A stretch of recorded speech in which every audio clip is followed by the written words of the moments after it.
नमस्कार मित्रांनो, मी अनिल तातोड स्वागत करतो तुमचं आपल्या शेतकरी मित्र या यूट्यूब चॅनलवर। मित्रांनो, बऱ्याचशा शेतकरी बांधवांचं असं कमेंट्स आलते की कांदा बाजार भाव येणाऱ्या काळात कधीपर्यंत हे टिकून राहतील। येणाऱ्या काळात जर नवीन कांद्याची आणखीन मोठ्या प्रमाणात आवक जर वाढली तर कांदा बाजार भावात घट होण्याची शक्यता आहे का? तसेच अफगाणिस्तानमधून जो कांदा आहे तो आयात केल्याच्या बातम्या येत आहेत, तर अफगाणिस्तानच्या कांद्याचा भारतीय कांदा बाजार भावावर काय परिणाम पडू शकेल आणि येणाऱ्या काळात महाराष्ट्रात निवडणुका आहेत, तर या महाराष्ट्रातील निवडणुकांचाही कांदा बाजार भावावर काय परिणाम हा पडेल, या सर्वांची चर्चा करण्याचा प्रयत्न आपण मित्रांनो या व्हिडिओमध्ये हा करणार आहोत। तर मित्रांनो, आपण सर्वप्रथम बघणार आहोत की जो आंध्र प्रदेशची आता नवीन कांद्याची आवक आता दक्षिण भारतातूनच मित्रांनो आता जे आहे ते सीमित राहिलेली नाहीये। आता संपूर्ण भारतात दक्षिण भारतातला कांदा हा जात आहे। आता महाराष्ट्रातही मित्रांनो बऱ्याच प्रमाणात जुन्या कांद्याची आवक घटून नवीन कांद्याची आवक वाढत आहे। कारण मित्रांनो आता येणाऱ्या काळात आता जसे जसे मित्रांनो दिवस येईल तसं तसं मित्रांनो आता जुन्या कांद्याचा जे आवक आहे ही आता कमी होतच जाणार आहे। कारण आता शेतकऱ्यांजवळचा जो जुना कांदा उन्हाळ कांदा आहे त्याचा मित्रांनो आता स्टॉकही संपत आहे आणि आता नवीन कांदा निघत आहे। त्यामुळे आता जुना कांद्याची आवक घटली आणि नवीन कांद्याची आवक वाढली म्हणून यात काही मित्रांनो असं नवल वाटण्याजोगं काही नाहीये। आणि मित्रांनो जो आंध्र प्रदेश कर्नाटकचा कांदा आहे यामुळे कांदा बाजार भावावर काही परिणाम पडणार नाहीये। मित्रांनो, नवीन कांद्याची जर आवक वाढत आहे तर जुन्या कांद्याची आवक घटत आहे, म्हणून ते बॅलन्स आहे आणि यामुळे कांदा बाजार भावावर कुठलाही परिणाम होणार नाहीये। त्यासोबतच भारतीय कांद्याची ज्यामध्ये मित्रांनो उन्हाळ कांदा असेल नवा कांदा आहे या कांद्याची मित्रांनो निर्यात ही चालू आहे। कारण निवडणुकांच्या हिशोबाने सरकारने जो कांदा निर्यातीवरचा जो मित्रांनो निर्यात शुल्क होतं याच्यात मित्रांनो कमतरता केली आहे, निर्यात मूल्य सरकार पुढे केलेला आहे। यामुळे आता कांदा निर्यातीसही वेग हा आलेला आहे। यानंतर मित्रांनो जो प्रश्न आहे तो म्हणजे अफगाणिस्तानच्या कांद्याचा। मित्रांनो अशा बऱ्याचशा बातम्या आल्या की अफगाणिस्तानमधून कांदा हा आयात होणार आहे। पंजाबच्या बॉर्डरवर सुमारे 11 गाड्या कांदा हा आलेला आहे। मित्रांनो कांदा हा आलेलाही असेल, कारण आपण पहिलेही मित्रांनो जे व्हिडिओ बनवले त्याच्यामध्ये सांगितलं की जोपर्यंत कांदा बाजार भाव हे भारतात 4000 रुपयापर्यंत आहे तोपर्यंत कुठल्याच देशाचा कांदा हा भारतात येणार नाहीये। कारण त्यांना मित्रांनो ट्रॅव्हल वगैरे सर्व भाडे वगैरे जर आपण पकडलं तर त्यांना 3500-4000 रुपयाने भारतात कांदा विकणं हा परवडत नाही।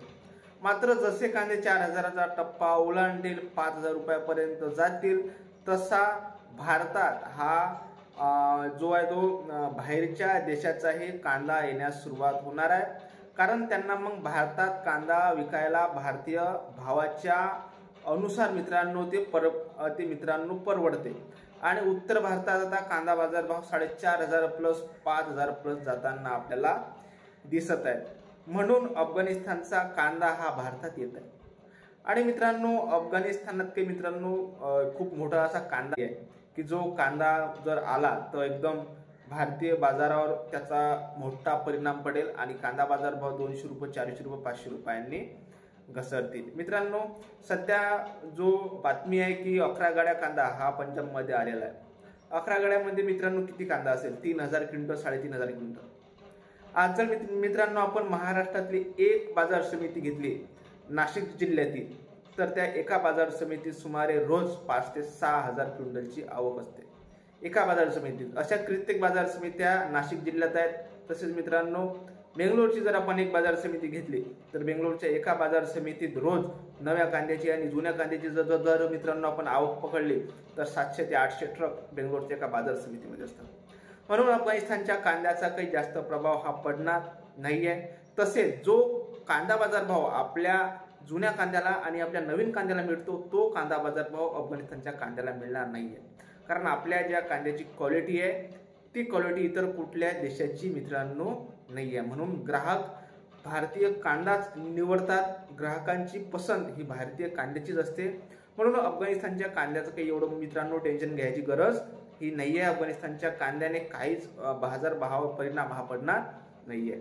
त्यासोबतच आणखी एक प्रश्न, तो म्हणजे महाराष्ट्राच्या निवडणुकीचा मित्रांनो जो परिणाम आहे हा कुठपर्यंत कांदा बाजारभावावर पडणार आहे. मित्रांनो, जोपर्यंत हा महाराष्ट्राची निवडणूक ही मित्रांनो लांब जाईल, म्हणजे ऑक्टोबर महिन्यात होण्याचे चान्सेस मित्रांनो, पण मला आता वाटत नाही की निवडणूक ऑक्टोबर महिन्यात होईल, कारण अजून आचारसंहिता लागलेली आहे आणि त्याच्या संबंधीचं अजून कोणतंही नोटिफिकेशन सरकारद्वारे मित्रांनो अजून आलेलं नाही आहे. म्हणून ह्या निवडणुका शक्यतो 11व्या महिन्यात किंवा मित्रांनो 12व्या महिन्याच्या सुरुवातीला ह्या होण्याची शक्यता आहे. म्हणजे अजून किमान ते मित्रांनो 1.5 महिना ह्या निवडणुका होण्याचे कुठले चान्सेस नाही आहेत. आणि मित्रांनो, लोकसभा निवडणुकीत कांदा उत्पादक शेतकऱ्यांच्या रोषाचा सामना हा केंद्र सरकारला करावा लागला होता. त्यामुळेच मित्रांनो यावेळेस सरकारने एक पूर्व योजना म्हणून निवडणुकीच्या पहिलेच सरकारने जो कांदा निर्यातीवरचा टॅक्स होता हा बऱ्याच प्रमाणात कमी केला. आणि आता येणाऱ्या 1.5 महिन्यात तरी मित्रांनो याच्यावर सरकार कुठलीच हालचाल करणार नाहीये. म्हणजे येणाऱ्या 1.5 महिन्यापर्यंत कांदा उत्पादक शेतकऱ्यांना पूर्ण मार्केट खुलं आहे. पूर्ण मार्केट हे कांदा उत्पादकांचं आहे.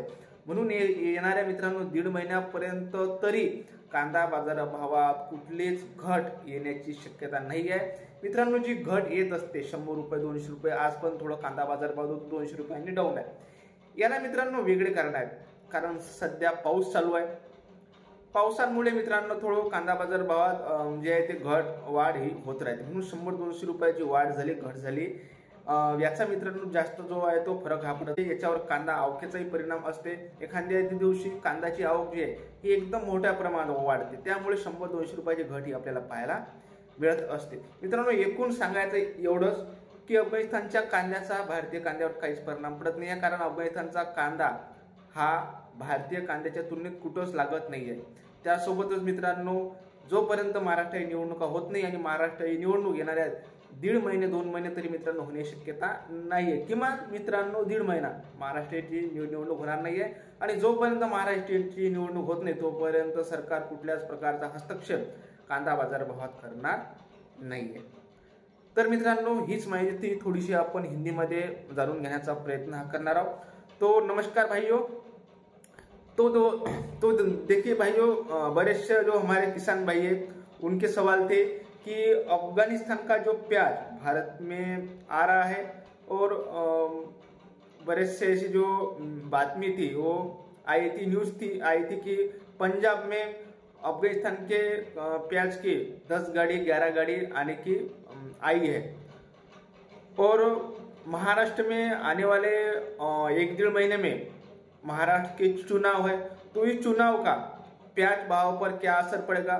उसके बाद जो आंध्र प्रदेश कर्नाटक का जो नया प्याज है वो अब बड़े पैमाने पर निकलना चालू हो रहा है और अब वो आंध्र प्रदेश और कर्नाटक की मंडियों से निकलकर महाराष्ट्र की मंडियों में और उत्तर भारत की मंडियों में आ रहा है.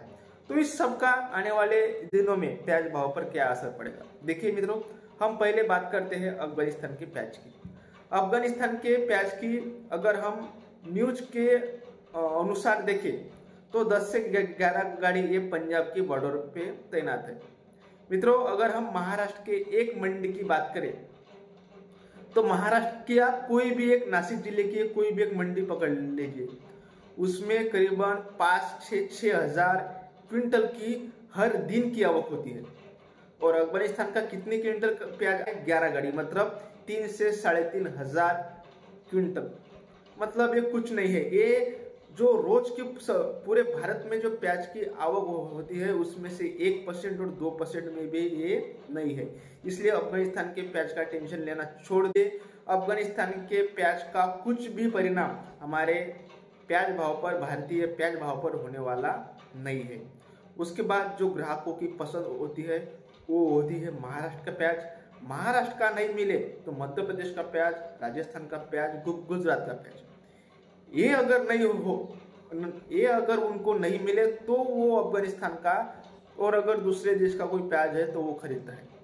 इसलिए पहले ग्राहकों की पसंद जो है वो भारतीय प्याज की है, इसलिए अफगानिस्तान के प्याज का कोई असर ये प्याज भाव पर पड़ने वाला नहीं है।